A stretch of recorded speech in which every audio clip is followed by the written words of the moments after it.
Hello and welcome back to my channel. Today I will be discussing 12 patterns that you can knit to get a chicken girl aesthetic.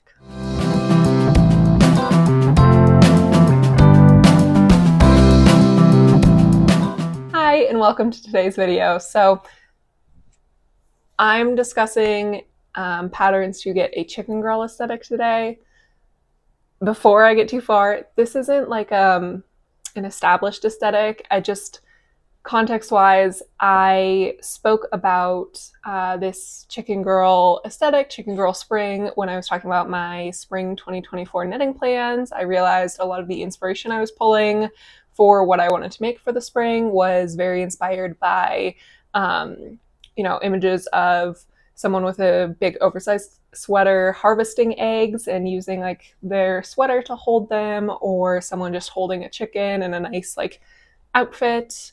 Or the colors of chicken eggshells even. I just realized I was pulling a lot of inspiration for my spring based on eggs and chickens. So I kind of coined in that video like, oh, I'm having a chicken girl spring. And since then, that video, a lot of people really liked the term chicken girl, wanted to hear more about the aesthetic or see some patterns for it. I also have been thinking about it more and trying to kind of develop a little bit more of the patterns.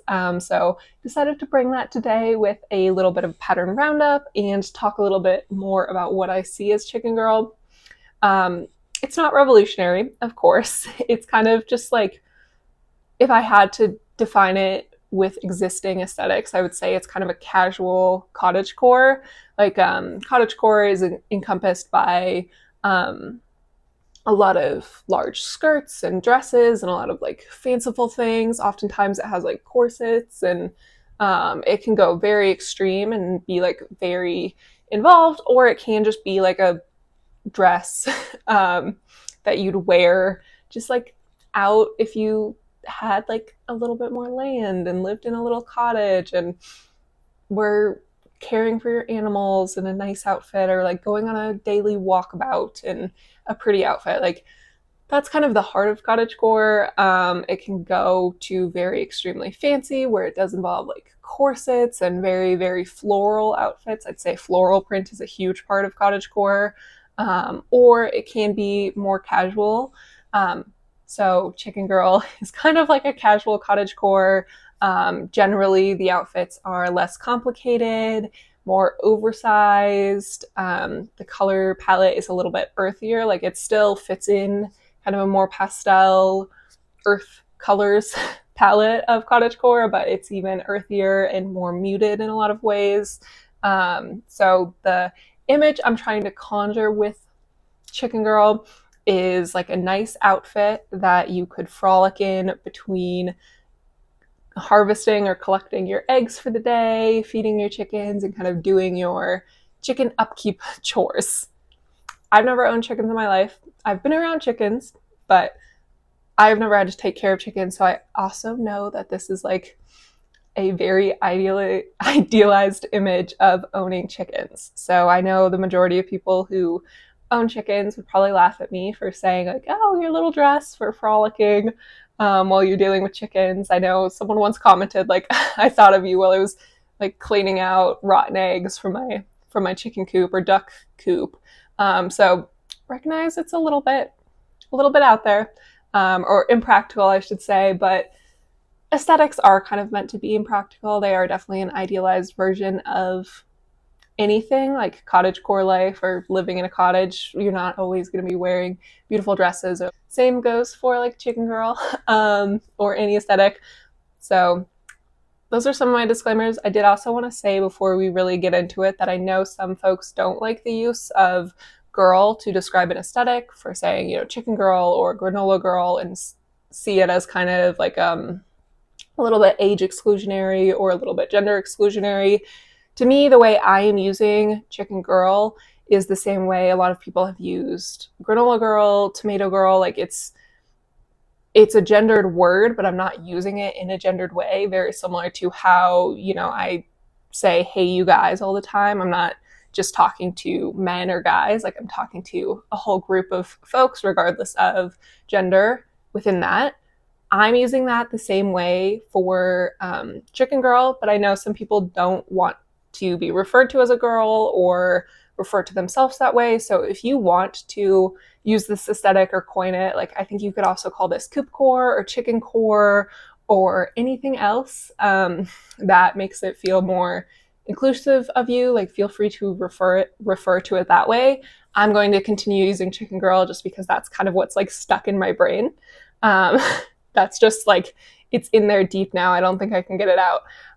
But please use another name if you would like. I'm totally happy with you doing that. I encourage you to, continue expanding this. I came up with this in one video and have talked about it like 2 times, so it's not like mine alone. So feel free to expand on this idea, use different terms, whatever makes you most comfortable. I just appreciate you kind of having a shared love of this style with me. So, okay, without further ado, those are some descriptors of Chicken Girl and some disclaimers. The inspiration for this aesthetic, I kind of already mentioned. The main statement is being like frolicking in between chicken upkeep chores. So a lot of the features are like big oversized sweaters, often over like a dress or skirt, and just lots and lots of eggs. There's also like a lot of wicker wood baskets.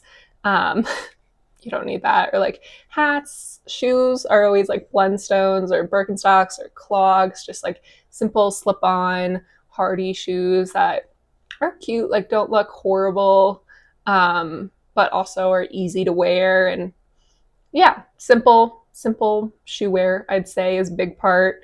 But overall, like, yeah, just big oversized cardigans or pullovers, having headscarves or something in your hair oftentimes is part of just being able to pull back your hair while you're working.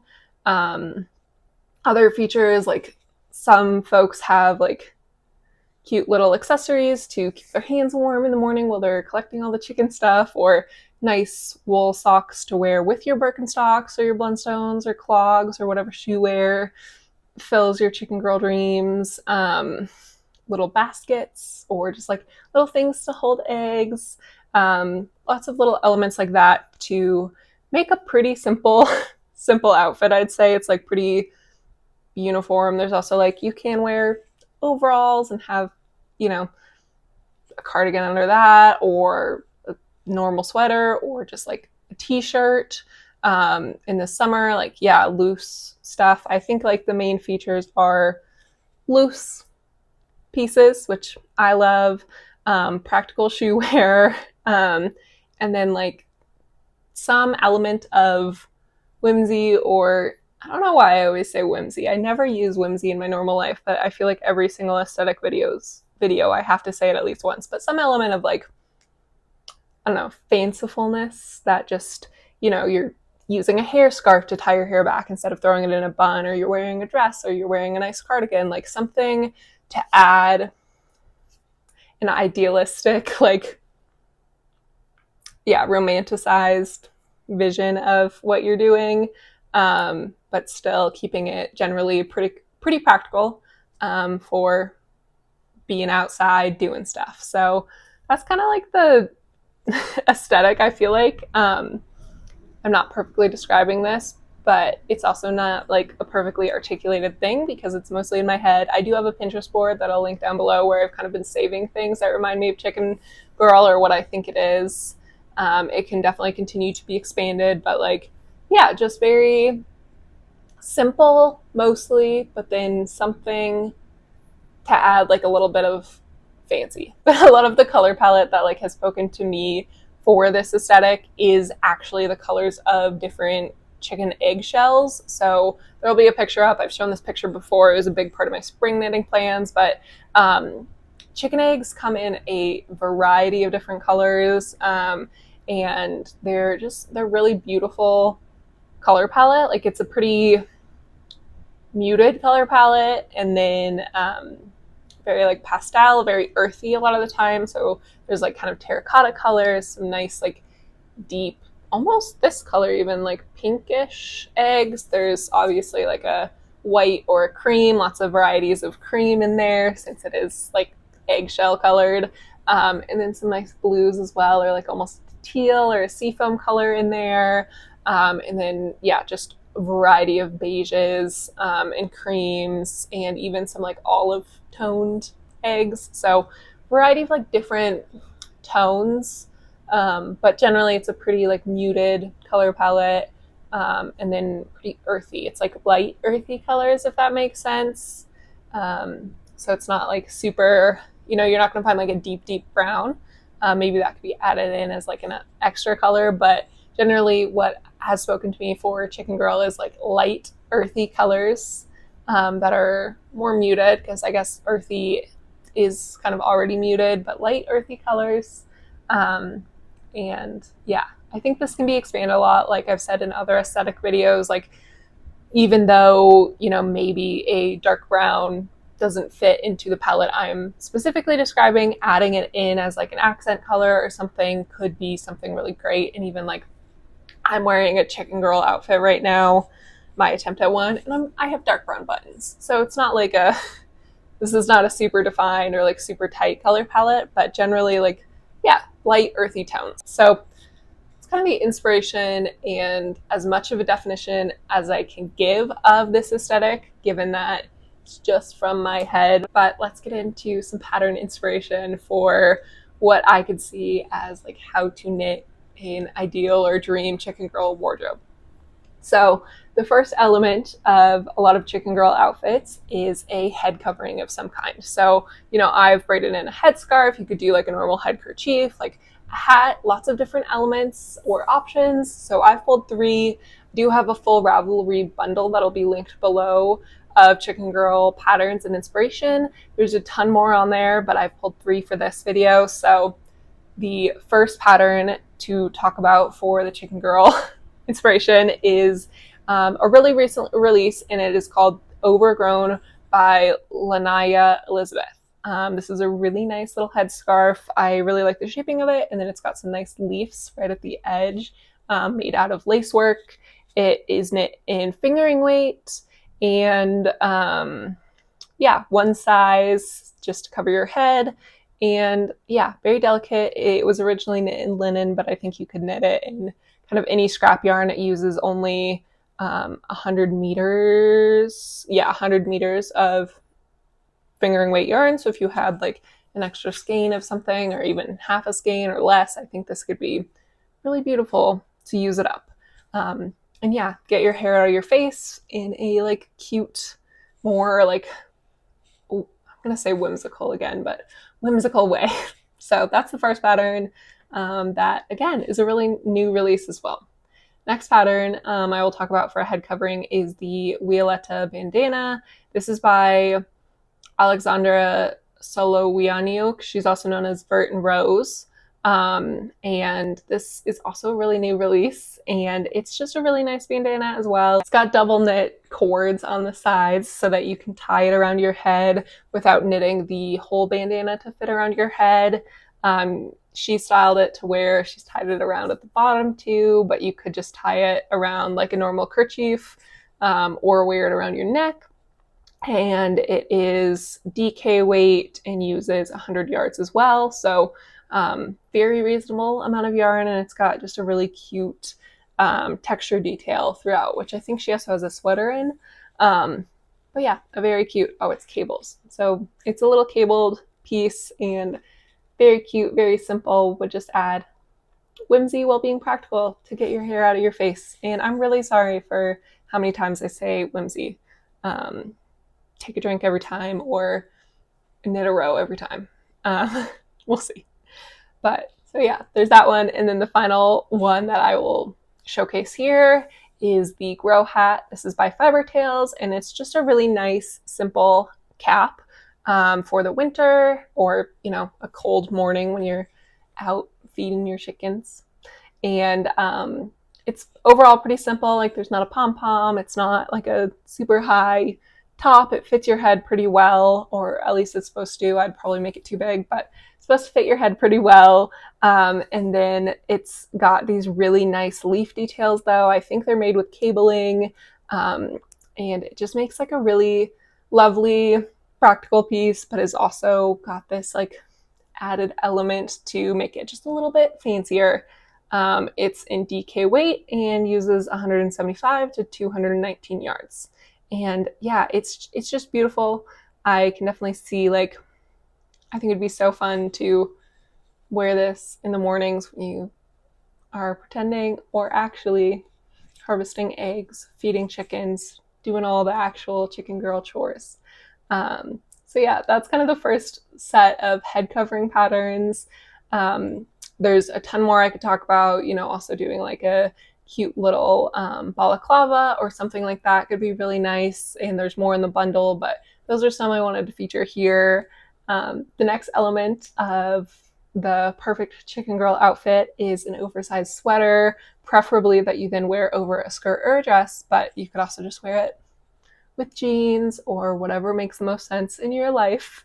But yeah, something just oversized in a sweater. So the first one I'll show for this is the Joan sweater. This is a pattern by Gregoria Fibers, and it's a pretty simple sweater overall. Like it just is, I think it's a drop shoulder. It's got a nice shoulder, or it might be a saddle shoulder, which are really popular right now. But it's pretty simple sweater design. It's just 1x1 rib finishings. It's in DK weight. And yeah, overall simple silhouette, but I really like the way it looks on. I think it is the kind of sweater where the length it is and the overall fit where it kind of does cinch in at the ribbing on the waist would make it look really nice over a dress. So there's that element to it. And yeah, it's a saddle shoulder. Yeah, very relaxed fit, and it's so cute. I really like the first sample. There's a bright red one, but there's also kind of this tweedy one that's flecked with red. And I think the color of the main yarn in the tweed, where it's this nice like beige, would be really lovely for this color palette or for this aesthetic. You could also go for the bright red or whatever you wanted, of course, but I do really like the sample for that. I think that it adds a lot to it. The next pattern I'll talk about is the Room to Bloom sweater by Veronica Lindberg. This has been out for a long time, but it was originally just in her book, and she just released it to purchase on Ravelry, which is awesome because it's a really beautiful sweater. So it is overall a pretty simple drop shoulder design. It's a round neckline and has a split hem, but then otherwise is just like finished with some 2x2 rib details and a simple like kind of cropped, boxy or relaxed fit. What makes this one really interesting is she adds instructions for adding on some embroidery of little flowers kind of like right here and then right at the top. I think this is like the perfect little encapsulation of like adding a little bit of whimsy or like a little bit of fancy, like making something a little bit fancier while keeping it pretty simple and practical. So overall, it's a practical sweater. It's just like a throw on, boxy, relaxed, slightly cropped fit, but you can have a lot of fun with the different embroidery. I like here that she's done the same embroidery color, the same yarn as the main sweater to do the embroidery, so it's a little bit more subtle, but you could also definitely do like a bunch of different colors if you wanted to really jazz it up. And she styled it like in a very chicken girl way. So you can see like she's wearing it in the sample photos over a dress. One of them, she's even carrying a little basket. This one's full of flowers, but could be eggs. So yeah, I think that it's really fun and is a really great example of like having fun and adding a fun element to something that's otherwise really simple and practical. And the final sweater I will feature here, and there are so many amazing like oversized sweaters, both pullovers and cardigans that I've tried to save in the bundle. There's a million more than that too, but that's the start off. So the next pattern here is the Book Club cardigan. This is by Sari Nordlund, and it was actually just released as well. I'm featuring a lot of new releases here.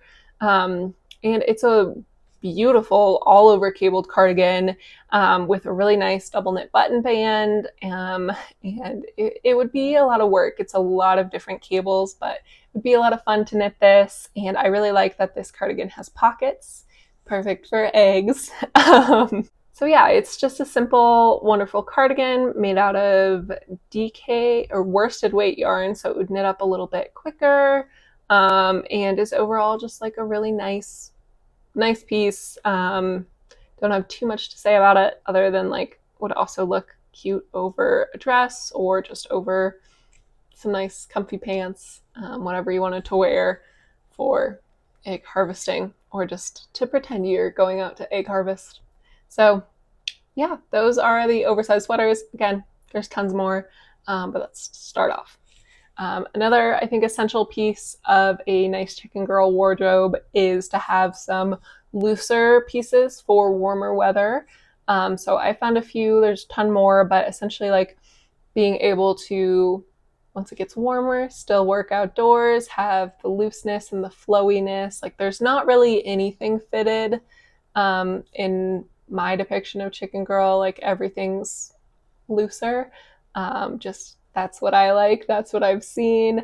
So here, these are also some looser pieces for warm weather, similar to the oversized sweaters, but these are slightly more fitted, but still, you know, loose on the body. So the first one that I'll talk about here is the Thea top by Suzanne Mueller. She's also known as Paula Strict.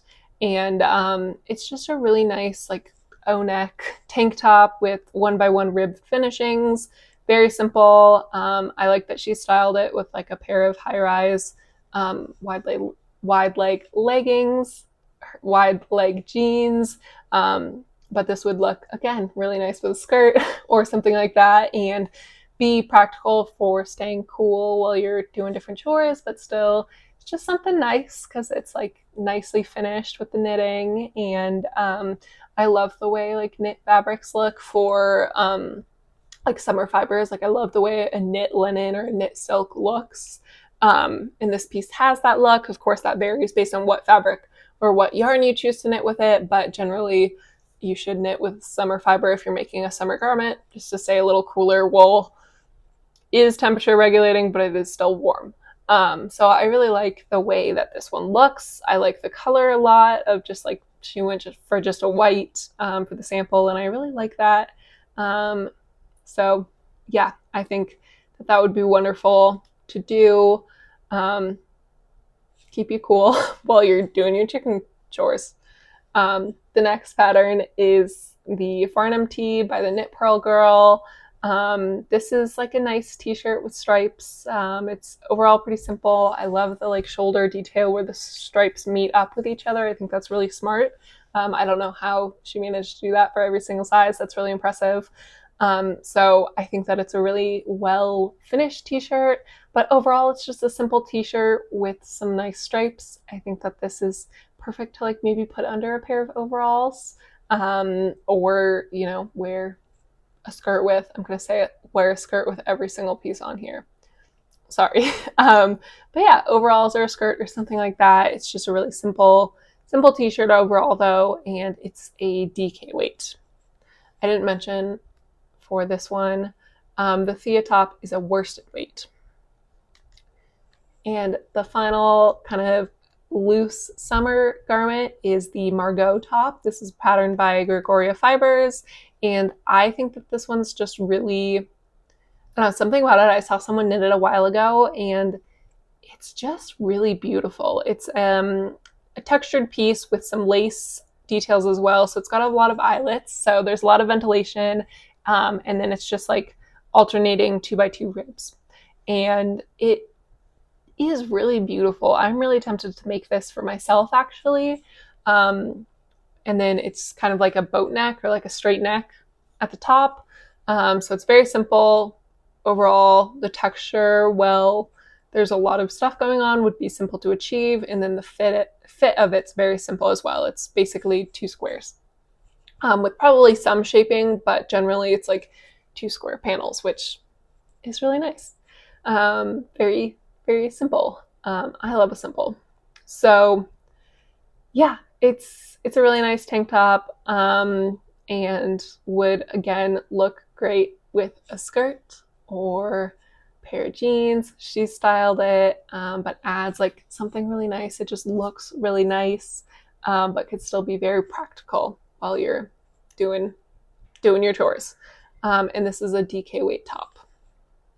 So those are the warm weather pieces. And then the final kind of element of a chicken girl wardrobe is to have, or a chicken girl knit palette collection, is to have some cute accessories to help you with collecting eggs. So the first thing in that is a pair of like fingerless mitts, so you can still grab your eggs but keep your little hands warm, because I think you do this mostly in the morning. Again, I've never owned chickens, but it seems like a morning chore. It's going to be a little chilly. You should have some nice little fingerless mitts. So the pattern I found for this, there's a million fingerless glove patterns. The penny gloves by Petite Knit are also really cute, things like that. But the pattern I want to feature for this is called the Cream. It's just Cream by Emily Louise. This is actually a free pattern.